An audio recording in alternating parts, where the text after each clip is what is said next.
என் தாய் தமிழ் நாட்டு மக்களுக்கு வணக்கம். நடிகை விஜயலட்சுமி அக்கா அவர்கள் என்னை தொடர்பு கொண்டு பேசினாங்க. நான் பேசுனதுக்கெலாம் வருத்தம் தெரிவிக்கிறேம்மா.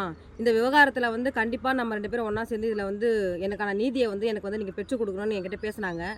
பாதிக்கப்பட்ட பெண்ணுக்கு எப்போவுமே இந்த வீரலட்சுமி உறுதுணையாக நிற்பேன். அந்த அடிப்படையில் நடிகை விஜயலட்சுமி அவர்களுக்கு எமது தமிழர் முன்னேற்ற படையும் நானும் அவங்களுக்கு நீதி கிடைக்கிறதுக்கு உறுதுணையாக நிற்போம். அவங்க பேசிகிட்டு இருக்கிறப்ப ஒரு அதிர்ச்சியான ஒரு செய்தி என்கிட்ட சொன்னாங்க. அதை கேட்டவுடனே எனக்கு ரொம்ப மன அழுத்தமாச்சு. சீமான் அவர்களால் நடிகை விஜயலட்சுமி அவர்களுக்கு 7 முறை கருக்கலைப்பு செய்யப்பட்டதுனால அவங்களுடைய கர்ப்பப்பையை இன்றைக்கி மருத்துவர் எடுக்க சொல்லியிருக்காங்க. ஏன்னா கர்ப்பப்பையை அதிக அளவு இன்ஃபெக்ஷன் ஆகி பாதிப்பு ஏற்பட்டு இப்போ அவங்க 2 மாதத்துக்கு முன்னாடி கூட அவங்க மருத்துவமனையில் அனுமதிக்கப்பட்டு மருத்துவருடைய ஆலோசனை கேட்டிருக்காங்க. அதை என்கிட்ட சொன்னாங்க நேற்று. அது கேட்ட உடனே எனக்கு ரொம்ப அதிர்ச்சியாக ஆயிடுச்சு, மன அழுத்தமாக ஆச்சு. அப்போ நான் விஜயலட்சுமி அக்கா அவர்கள்கிட்ட சொன்னேன், நீங்கள் இந்த விவகாரத்தில் நம்ம போராடுகின்ற நேரத்தில் யாருமே நம்மளுக்கு ஒரு உறுதுணையாக நிற்கல. அப்போது நம்ம புகார் கொடுக்குறப்ப.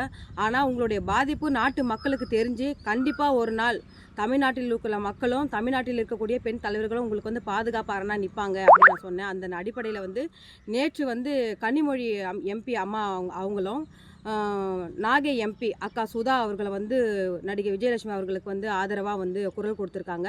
மேலும் எண்ணற்ற பெண் தலைவர்கள் எல்லாருமே இன்றைக்கி குரல் கொடுத்துருக்காங்க. நடிகை விஜயலட்சுமி அவர்களுக்கு ஆதரவாக நிற்கிறவங்க யாருன்னு பார்த்தீங்கன்னா, பெண்மையை போற்றவங்க, பெண்மையை மதிக்கிறவங்க, கற்பனா என்னன்னு தெரிஞ்சவங்க தான் இன்றைக்கி விஜயலட்சுமி அவர்களுக்கு ஆதரவாக நிற்கிறாங்க. இது 3மே என்னென்னு தெரியாதவங்க தான் இன்றைக்கி சீமான் பின்னாடி நிற்கிறாங்க. இது நாட்டு மக்கள் இதெல்லாம் நினச்சி நீங்கள் கவலைப்பட வேணாம். கண்டிப்பாக நடிகை விஜயலட்சுமி அவர்களுக்கு நீதி கிடைக்கும்.